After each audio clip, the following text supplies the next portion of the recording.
ఏంటమ్మా ఏబీ రాయకుండా డైరెక్ట్ గా సీక్వెన్స్ నీతో మాట్లాడితే టైం వేస్ట్, నేనే రాస్తాను. కవర్, నాన్ వెజ్, ఉల్లిపాయలు. ఇప్పుడు ఎందుకు నువ్వు నవ్వుతున్నావు? మీ హ్యాండ్ రైటింగ్ చూస్తారమ్మా, ఇంట్లో బొద్దింక పడి వెళ్ళిపోతే ఇలాగే ఉంటుంది.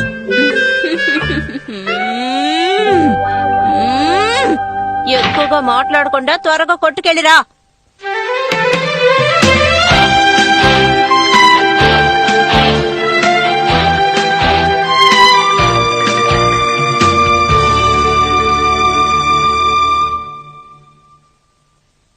నమస్కారం అయ్యగారు. Good morning. ఏం కావాలి బాబు నీకు? మీ కొట్టులో నాన్ వెజ్ అమ్ముతారంట కదా? ఇది కాయగూరల కొట్టు, ఇక్కడ అలాంటివేం దొరకదు. అలాగా అన్నా, ఇక్కడ దొరుకుతుందా వెన్న? ఇక్కడ వెన్న కూడా దొరకదు తమ్ముడు. ఏంటి ఇక్కడ దొరకదా వెన్న? నీకేం కావాలన్నా పక్కన ఉన్న సూపర్ మార్కెట్ కి వెళ్ళి కొనుక్కో. ఏమడిగినా లేదంటున్నారు. తాళం ఉందా? ముందు మీ కొట్టు తాళం వేయండి.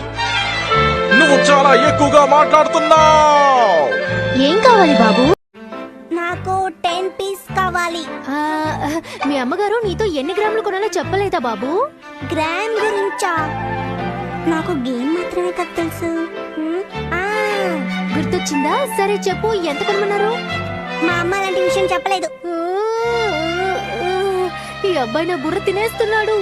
సరే గాని మీ అమ్మకి ఫోన్ చేసి ఎంత కొనాలో అడగవా? సరే, మీ ఇంటి ఫోన్ నంబర్ ఏంటి? ఫోన్ నంబరా?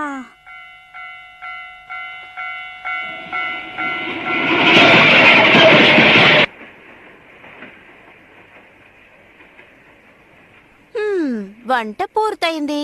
షించాన్ నాన్ వెజ్ ఉల్లిపాయలు తీసుకొస్తే మిగతావి అయిపోయినట్టే. నేను బయలుదేరాను. పక్కనున్న కొట్టుకెళ్లి రావడానికి ఇంతసేపా? ఏమైంది షించాన్, ఎందుకింత ఆయాసపడుతున్నావు? అవునమ్మా, మన ఇంటి ఫోన్ నంబర్ ఏంటమ్మా? అవునమ్మా, మన ఇంటి ఫోన్ నంబర్ ఏంటమ్మా? అది అడగడానిక ఇలా పరిగెత్తుకొచ్చావు? నీతో చెప్పాను చూడు, నేనే కొట్టుకెళ్ళి అన్ని తీసుకొస్తాను, ఇంట్లో నువ్వు జాగ్రత్తగా ఉండు. మరి ఆ పని అప్పుడే చేస్తుండొచ్చు కదా. ఎదురు సమాధానం చెప్పడం బాగా అలవాటైపోయింది. వండినవేవి ముట్టుకోవద్దు, అవి గెస్ట్లు వస్తారని చేసి పెట్టాను. అమ్మగారు, ఏంటి? మీరు వండిందట చల్లారే లోపే త్వరగా వచ్చేయండి, లేదంటే మొత్తం నేనే తినేస్తాను అమ్మగారు. ఏంటి? దెబ్బలు పడతాయి. కాపాడండి, ఎవరైనా నన్ను కాపాడండి. అరవకు, నిన్ను కాపాడడానికి ఇక్కడికి ఎవరు రారు. ఎక్కువ ఆశపడకు, నన్ను కాపాడడానికి యాక్షన్ కామన్ ఇక్కడికి వస్తారు. నేను చెప్పేది జాగ్రత్తగా వినబ్బాయ్. యాక్షన్ కామెంట్ నన్నేమి చేయలేడు. వీడేలా ఇక్కడికి వచ్చాడు? నేను చెడ్డవాళ్లకు చెడ్డవాణ్ణి. Action comment. Action B.